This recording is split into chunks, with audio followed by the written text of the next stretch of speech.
আসসালামু আলাইকুম। সারা কিচেনের পক্ষ থেকে আপনাকে স্বাগতম। আজকে আমি মধ্যবিত্তদের জন্য একটা রেসিপি নিয়ে আসলাম। আজকাল সবাই দেখতেছি গরিব আর বড়লোকদের রেসিপি নিয়ে আসতেছে। আমাদের মতো যারা মধ্যবিত্ত ফ্যামিলিতে আছেন তাদের জন্য আমার এই রেসিপিটা তৈরি করতে প্রথমে আমার লাগবে এরকম কচি তরতাজা একটি মিষ্টি কুমড়া। কচি যে হতে হবে এমন কোনো কথা নেই, আপনি কিন্তু পাকা মিষ্টি কুমড়া দিয়েও এই রেসিপিটা তৈরি করে নিতে পারেন।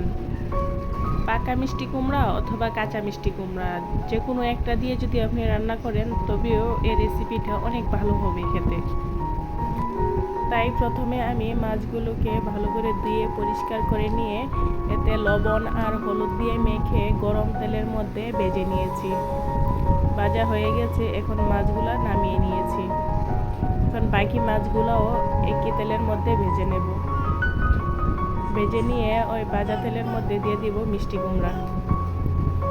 কুমড়াগুলোকে দেখেন আমি উপর থেকে শুধু কালো চামড়াটা ফেলে দিয়েছি। ফেলে দিয়ে মিষ্টি কুমড়াটাকে হালকা একটু মোটা সাইজ করে কেটে নিয়েছি, কারণ মিষ্টি কুমড়া কিন্তু অল্পতেই গলে যায়, তাই একটু মোটা সাইজ করে কেটে নিলেই ভালো হয়।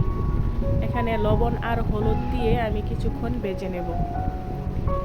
এ পর্যায়ে কিন্তু ঢাকনা দিয়ে ঢাকা যাবে না। ঢাকনা দিয়ে যদি ঢেকে দেন তাহলে মিষ্টি কুমড়া থেকে যে পানি উঠবে পানিটার মধ্যে মিষ্টি কুমড়াটা গলে যাবে। তাই ঢাকনা না দিয়ে কিছুক্ষণ নাড়াচাড়া করে ভেজে নেবেন। কিছুক্ষণ পর পর নাড়াচাড়া করতে হবে। ভেজে নেওয়া হয়ে গেছে, দেখেন মাশাআল্লাহ একটা কুমড়ো কিন্তু আমার গলে যায়নি।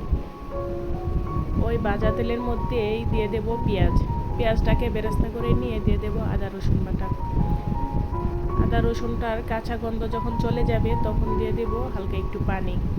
আপনি চাইলে মিষ্টি কুমড়া ভেজে রান্না করতে পারেন বা এরকম করে মশলা দিয়ে কষিয়েও রান্না করতে পারেন।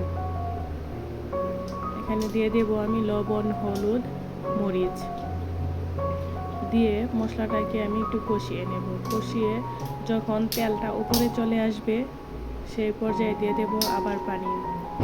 তরকারিটা রান্না করতে আমার যতটুকু পানির প্রয়োজন ততটুকু পানি দিয়ে দেব। এখানে মিষ্টি কুমড়া যেহেতু আগে ভেজে নিয়েছি সেই কারণে আমি পানিটাকে আগে ফুটিয়ে নেব। দিয়ে দিলাম কাঁচামরিচ ফালি করে। সবগুলা যখন দিয়ে একটা বলক চলে আসছে তারপরে দিয়ে দেব আমি মিষ্টি কুমড়া আর মাছ দিয়ে আলতো হাতে নাড়াচাড়া করে মিশিয়ে নেব। ভিডিওটি যদি ভালো লেগে থাকে তাহলে লাইক, কমেন্ট এবং শেয়ার করে দেবেন। আর আমার চ্যানেলটিকে সাবস্ক্রাইব করে পাশে থাকার অনুরোধ জানাচ্ছি। সব শেষে দিয়ে দেব আমি জিরার গুঁড়াটা দিয়ে আবারও আলতো হাতে নাড়াচাড়া করে কিছুক্ষণ বলক ওঠার পরে নামিয়ে নেব। এটাতে অল্প একটু ঝোল থাকলে খেতে ভালো লাগে, তাই আমি একটু ঝোল রেখেই নামিয়ে নিয়েছি। দেখছেন মাশাআল্লাহ অনেক সুন্দর হয়েছে, খেতেও কিন্তু